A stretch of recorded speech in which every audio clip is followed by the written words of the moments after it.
So again, good afternoon, everybody. Good morning, and welcome to those who may be watching the recording today. Welcome to the National Institute for Congestion Reduction's webinar, Dynamic Prediction of Taxis and TNC's Demand with Multitask Learning. Before I hand it over to today's presenters, I'd like to give you a little bit of an introduction to both of them. Our first speaker today will be Dr. Yuyu Zhang. She is a professor with the Department of Civil and Environmental Engineering at the University of South Florida. She leads the Smart Urban Mobility Laboratory and is the director of the National Institute for Congestion Reduction, a USDOT National University Transportation Center. And our additional speaker today will be Dr. Yuji Gao, is a data scientist with Hyatt Hotels Corporations. But before he joined Hyatt, he earned his PhD in transportation engineering from the University of South Florida. His primary research interests include focuses on leveraging artificial intelligence to address transportation challenges, including improving transportation efficiency and understanding users' behavior. So with that, Dr. Zhang, take it away. All right. Thank you so much, Stephanie, for the introduction. Yes, so thank you for being here. I want to mention this is a project sponsored by NISA, National Institute for Congestion Reduction, as a short-term project. So it's a smaller scale and with results developed in less than 9 months. And Yijie Guo was my former PhD student. So actually recently he got an offer from a university in China. So in maybe 1 week or so, he will start a new position as a faculty member in one university in his hometown. So congratulations, Yijie. All right, so I will start the presentation with the background, and then I will talk about the research gap and the objectives of this study, and we will define the research problem specifically, and then I will go through some literature review, talk about where we got the inspirations and for the learning architecture. And after that, I will turn over to Yujie, and Yujie will describe the details of the methodology as well as the results of the case study, and followed by the conclusion. So we have observed that transportation network companies like Uber and Lyft, they started to play a very important role in providing the for-hire services in the urban setting. And at the beginning, they competed very intensively with taxi, but gradually, taxi companies also start to use the advanced information technologies, try to match their passengers with the drivers. So we have seen kind of the integration of the different for-hire services in the city. So when we look at the figure on the right side, this is the data back in 2018. So it shows like in San Francisco region and the Boston region. So if you look at the map at the bottom, the gray color shows the region and the black color shows the specific downtown of San Francisco or Boston. And then for the region, the Lyft and Uber actually serve about 3% of the total for-hire services. And then the for the downtown itself, the Uber and the Lyft actually has about 13% market share. And the same thing for the Boston, a little bit lower in the region, but much higher in the downtown area. And that was the data back in 2018. And also we observe, at the airport, when we talk about access and egress airport, actually Lyft and Uber, those TNC companies, they have pretty high market share of serving the passengers. Now, meanwhile, when we have so many TNC's vehicles and taxis vehicles running on the road, they actually contribute very significantly to deadhead miles. They just run on the road without any passengers in the vehicle.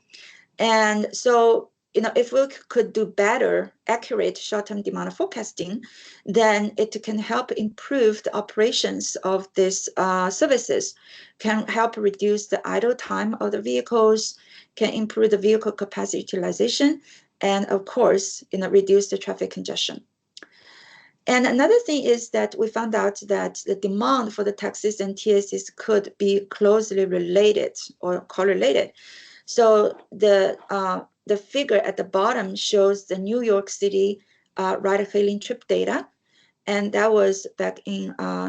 So if you can see that starting from, it's a little bit hard, it's a little bit smaller, but you can see starting from 2018, the blue color shows the TNC, and the yellow color shows the yellow cab. So it actually has a similar pattern from year to year. And also when you look at specifically 1 year, the pattern of the seasonal pattern also has some similarities. And also like Uber, they actually expanded their functions, would allow the passengers to reserve either taxis or TNCs through the same smartphone app. All right, so with that background, we find that, of course, after a thorough literature review, we find some research gap in the demand forecasting of the TNCs and taxis. So we found out, which will be elaborated later in the summary of literature review, most studies focus on the single task learning. Either they predict the demand of the taxis or predict the demand of TNCs. We didn't find too much of study actually, predict or forecast the demand simultaneously. And multitask learning actually is a paradigm started in 1997 from the paper wrote by Kaluna. And in that paper, he basically argued that, we actually can take advantage of data from multitasks for improving the prediction accuracy that would be better than just predicting, a single task. And since then, the multitask learning has been widely used in some of the fields. For example, the energy demand prediction, the stock market forecast, etc. We also see some applications in transportation field, and they focus most on the traffic flow forecast in the roadway network. So we know that given what I have just described in the background, there's a correlations between the TNC and the taxis. So there's a potential that we can enhance the forecasting accuracy by capturing these interactive demand patterns between the taxis and TNCs. So these lead to our research objectives. One thing is that realizing the research gap in existing literature, we want to leverage the multitask learning to forecast taxi and TNCs simultaneously. Another thing is we want to explore, since 1997 to now, what are the techniques that, the machine learning community have developed and approved that can be used to improve the performance of the multitask learning. All right, so what is exactly our research problem? We can obtain the historical data of the TNCs and the taxis. So it will be a time series data. And meanwhile, we can obtain some other information about, the service region. And then we want to develop an architecture of multitask learning model. And with that model, we can simultaneously predict the TNC demand at T+1.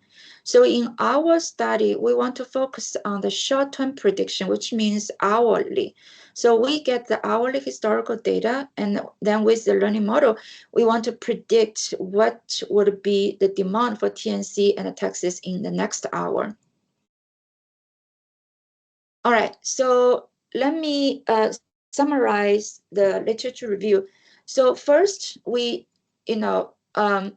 found quite a lot of study utilizing the single task learning model to predict either taxi demand or TNC demand. So in this table, I just list some of kind of representative ones.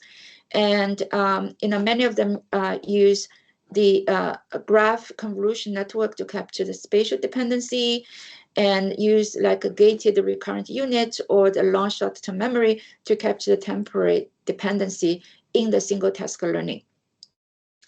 And another study also found that the performance of those models can be influenced by, besides the spatial dependency, temporal dependence, and also some external features. So the external features could include like a weather, time of day, day of the week, or the point of interests. And in terms of multitask learning, from the literature, we found there could be different ways of model the dependency between the different tasks. So according to the Vafarkia and the other co-authors paper, on one side, the A actually is what is called hard parameter sharing approach. And on the right side is a soft parameter sharing approach. So you can easily see the different structures. And comparably, the soft parameter sharing approach actually provides more flexibilities of capturing the interactions, interactive patterns between the different tasks. All right. We also reviewed the references that provide techniques for improving the performance of multitask learning. We know that if we directly sharing the layers or parameters would hurt the model performance, because the correlation between the tasks could vary a lot. So, but there's some ways, from the existing literature to handle the task interferences so that to improve the machine learning performance. The first is multi-gate mixture expert, or called MMOE. So MMOE, what it can do is it can improve the multitask learning by using multiple experts.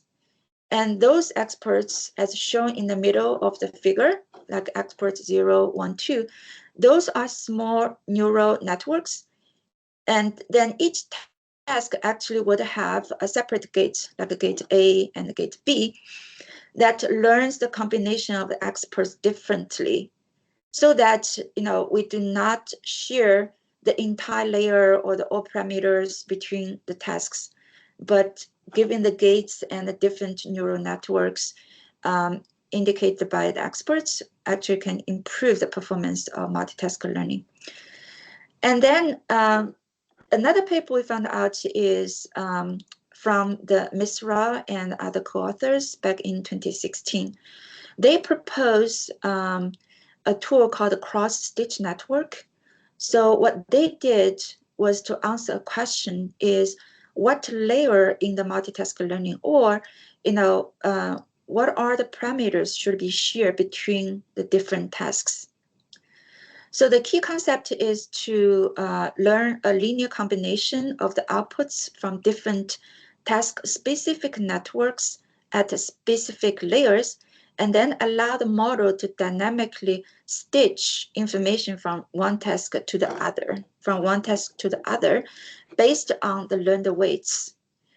And in that way, it could effectively enable the soft parameter sharing across the tasks, particularly after pooling and fully connected layers. All right, so another paper that we found is they propose a principal multitask loss.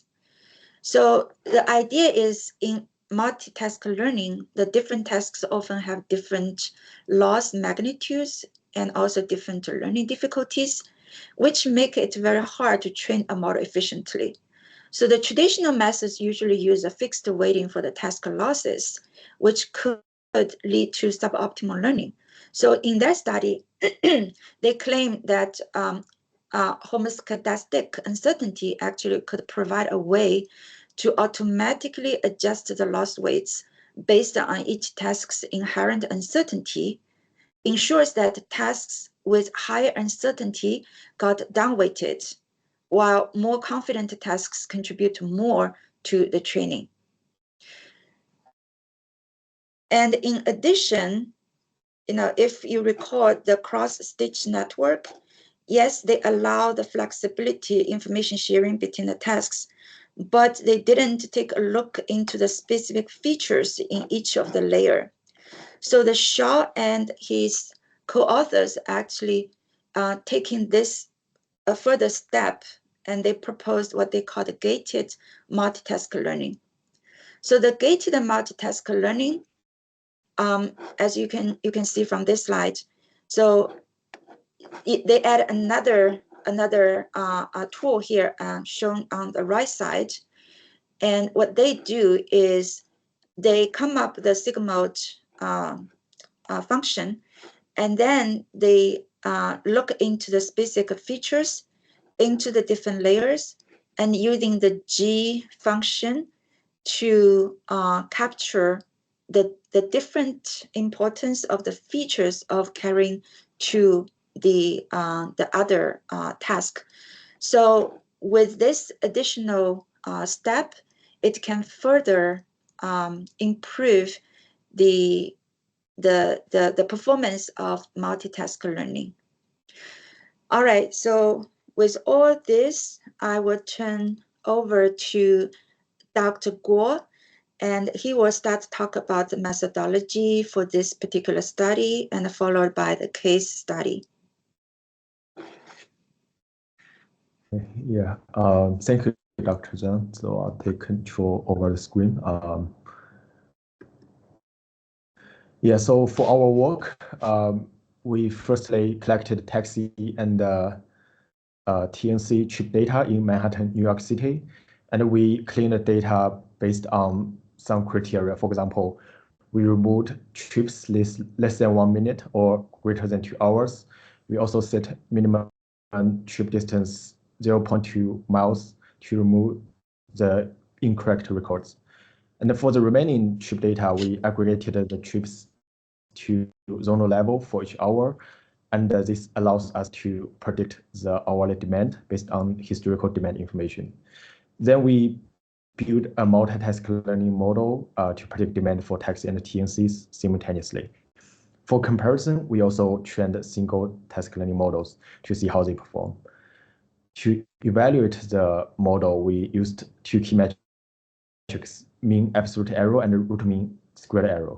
And finally, we compared the performance of our multitask learning approach with other benchmark models and the single task learning models. And the benchmark models include like ARIMA, vanilla neural network model, and XGBoost. Okay. So we use Manhattan area in New York City as a case study area. So the figures show the demand distribution for taxi and TNCs in New York City. So the Manhattan area is plotted with red color boundaries. So as the figures show, the demand for both taxis and TNCs varies across different zones in New York City, and but overall, both modes have pretty high demand in Manhattan area. And in 2019 alone, there were over like 170 million trips taken in Manhattan, so making it an excellent case study for our research.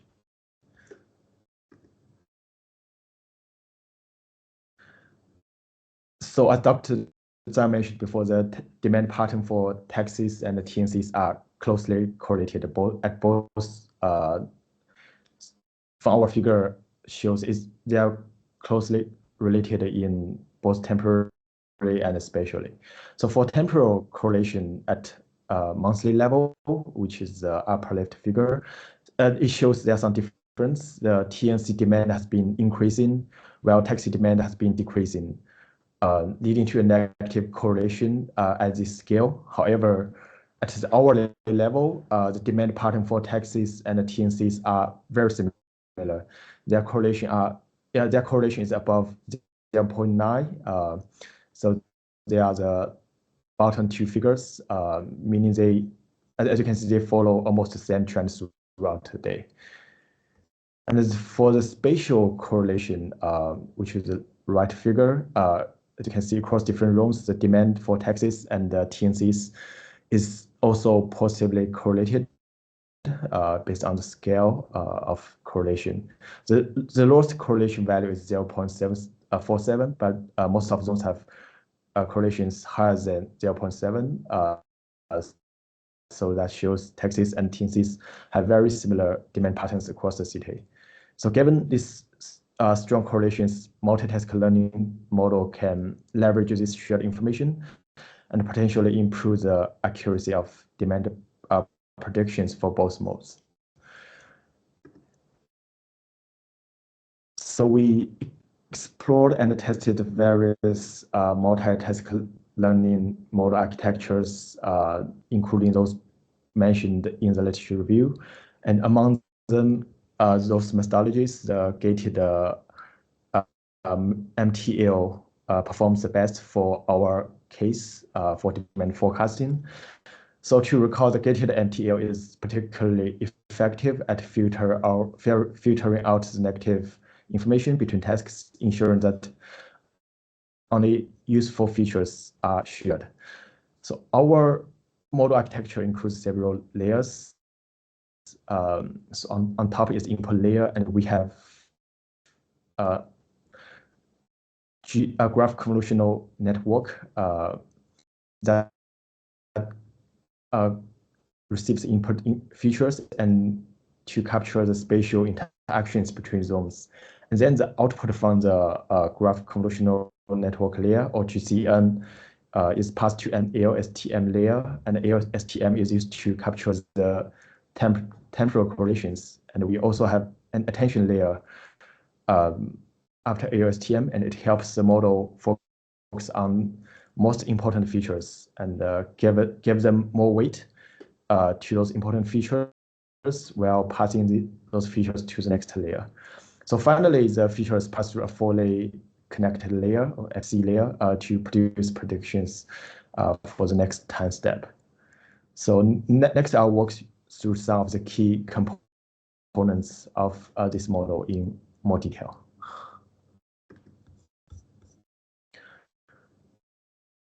So the first part of the model is the spatial interaction, and which is handled by the graph convolutional layer, or GCN layer. So mathematically, we have input y, and the output z is calculated as a times y times w, where a is adjacency matrix and the w is a trainable weight matrix done by the model. So the adjacency matrix can represent different types of relationships. One common way to use is geographic relationship. For example, one is distance-based.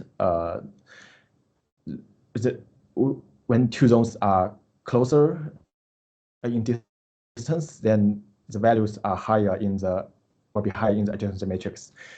And it can also be a neighbor-based approach. If two zones are physically connected, then the value is 1, otherwise the value is 0 in the adjacency matrix. So another way is the combination of these two approaches.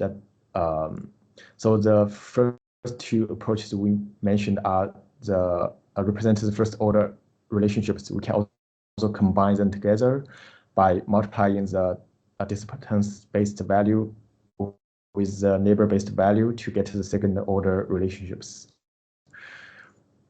And in the adjacency matrix, we also, all the diagonal values is 1 in order to consider the self loops.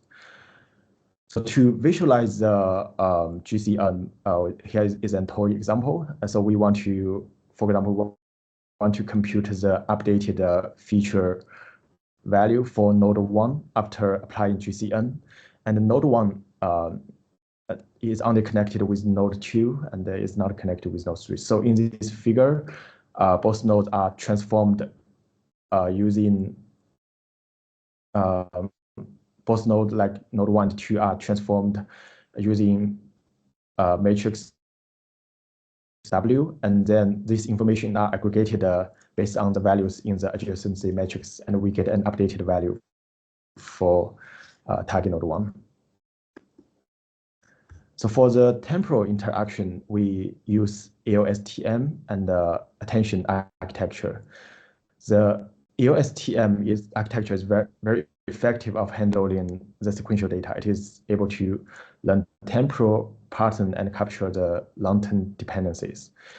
And the attention layer proposed by Yan and his co-authors in 2016 it helps the model to focus on the most relevant parts of the import sequence. And it works in the following manner. So firstly, we have attention. We have hidden unit output, which is output from EOSTM layer. And this hidden state at each time step is transformed into a score, U, and by a trainable weight W and B. And then that score U is converted to probabilities using a softmax function. It enables the attention weight to sum to 1. And so the alpha here is the attention weight and it represents the importance of each hidden state. And finally, the model uses this attention weight to compute the weighted sum of hidden states. And this weighted sum has the most relevant information from input sequences for making the current prediction. So after training the model, we compare the evaluation metrics for each model. So a lower value of our evaluation metrics, IMSE and MAE means like better performance. So here are some takeaways. So firstly, XGBoost performs very well comparing to the single task learning model. And the multi-task learning model consistently performs better than the single task learning model. And our proposed gated MTL is very promising for the demand forecasting. So from the spatial correlation perspective, the models that include a spatial correlation or GCN layer performs better than those that single task learning model that does not consider spatial relationships. And taking into account the second order spatial correlation can even further improve the model performance. So these results show that spatial correlation is very essential in demand forecasting. Yeah, so here's the future research directions for our study. And so firstly, the multitask learning is very active. It's a very active research area, and there are many new techniques worth exploring. So for example, some studies focus on manipulating gradients during model training to avoid negative information transfers. And it is very useful for improving the model as well. And secondly, we can extend our MTL methodology to other dynamic demand forecasting applications, such as bike sharing, e-bike sharing, and e-scooter sharing. And these two modes often have very similar usage patterns. And we can also explore transportation modes with less similar to patterns. For example, e-scooter sharing and TNCs, and to see how MTL performs in these more challenging scenarios. And lastly, we could also extend the MTL to other transportation fields. For example, we could use it to predict delays for multiple airports in national airspace system, and it can help improve air traffic management. Okay, yeah, thank you for your attention. Okay. Okay, thank you so much for the information. We're going to we have a few moments for some questions. So if you have any questions, please feel free to utilize the Q&A and or chat box. It does look like we received a number of questions during the registration process. So we'll start with those, and then as the questions come in, either in the Q&A and or chat, we'll address those as well. So how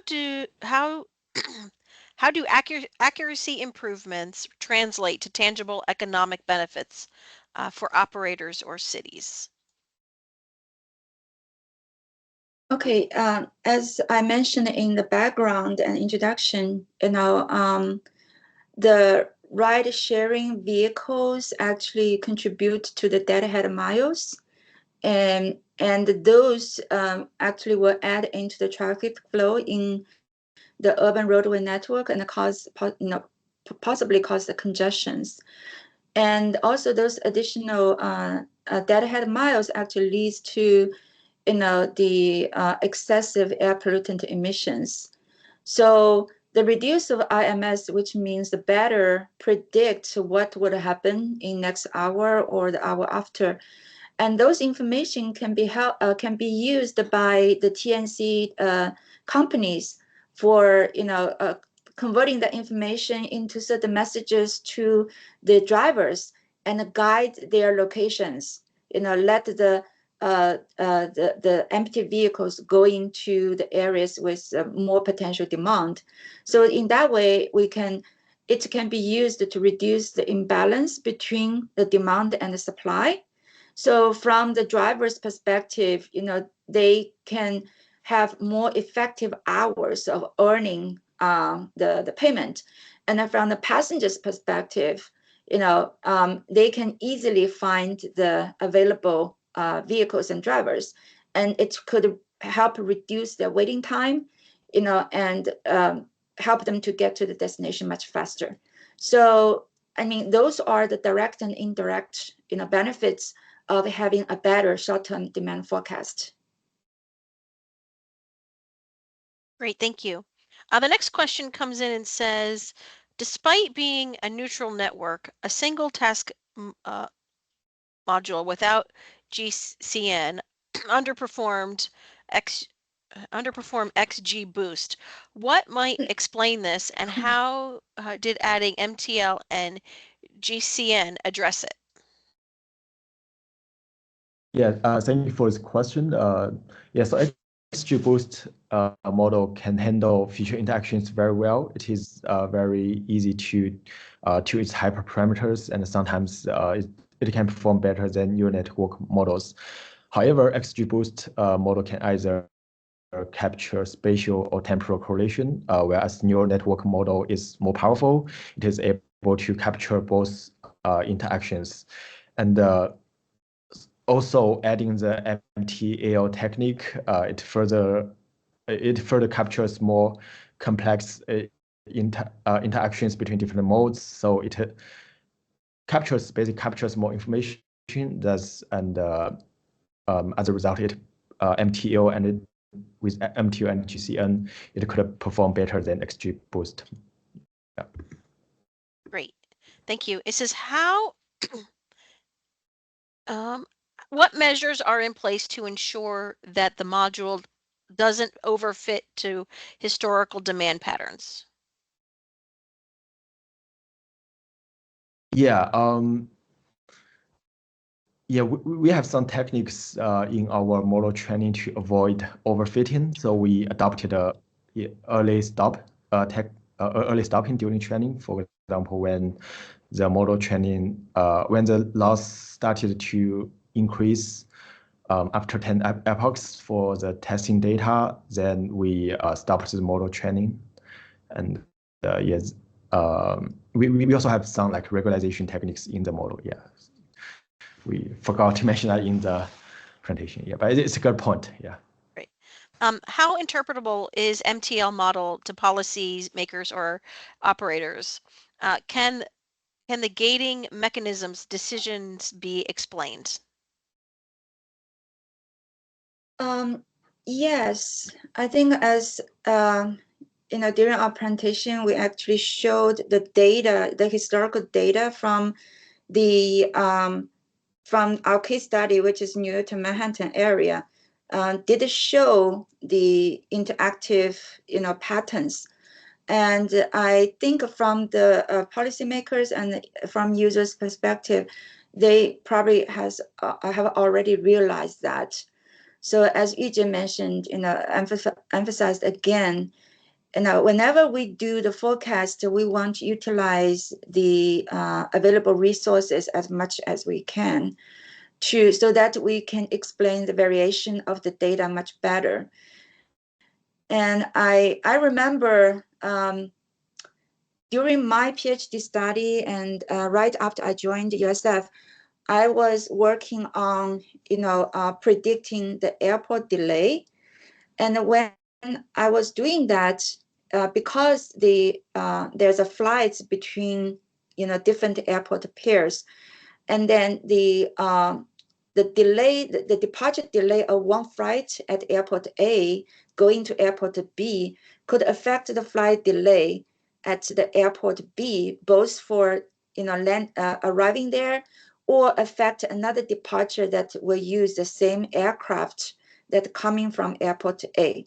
So back at that time, it has been observed, but the question would be, how can we transfer what we observed in the real life with the mathematical modeling or with some simulation models, et cetera, So back at that time, what I used actually is called the simultaneous equation model. So basically it's a regression model, Y, which is the dependent variable will be a combination of the independent variable with certain like a function format. And then I will have another similar formula, linear formula, but the explanatory variable of one equation could be the dependent variable of the other equation. So by doing that, we set up the interactions between these two models, and then we actually can use some regression methods to regress the two equations simultaneously, and then obtain the coefficients. So that was from more statistical ways. Now, I think when I was presenting that, the communities, both the research community as well as the practitioners community from FAA, they will understand what's going on. And it's the same as in the shared mobility and also the for-hire services. I believe that like Uber and Lyft or the taxi companies, they have observed those kind of interactive or highly correlated patterns. Then the question is how we can capture those with our mathematical modeling. So I think in this way, by showing the intercorrelation, by showing the capabilities of multitask learning, and also by showing the comparison of the performance, I think we can convince, the communities, both researchers and also practitioners, about the value of the study. Great, thank you. And then go ahead, yeah. Sorry. I'm sorry, Stephanie, that's a long answer, but thank you for the question. No problem. It looks like we've got one final question. It says, so while we read through this final question, the screen has the session evaluation. If you could take a few moments to complete that evaluation, as we really do value your feedback. That final question says, what do you think are the limitations of this model, and how could they be addressed in future research for improvements? Yeah, thank you for this question. So yes, good question. So think one limitation would be our current model is reliant rely on the historical demand data, and which may not fully account for the certain changes in demand due to unexpected events, for example, the extreme weather or other emergencies. So future research could explore like integrating this information into real-time data and such as weather or special events to enhance the model robustness. Great, thank you so much. Does anybody have any final questions or excuse me, any final comments before we wrap up for today?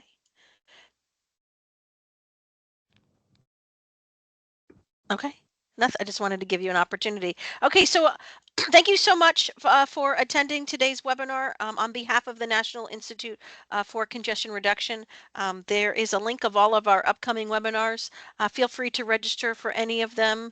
So again, thank you so much for joining us today, and we'll see you all real soon. Bye, everybody. Thank you. Thank you. Have a good day. Bye-bye. You too.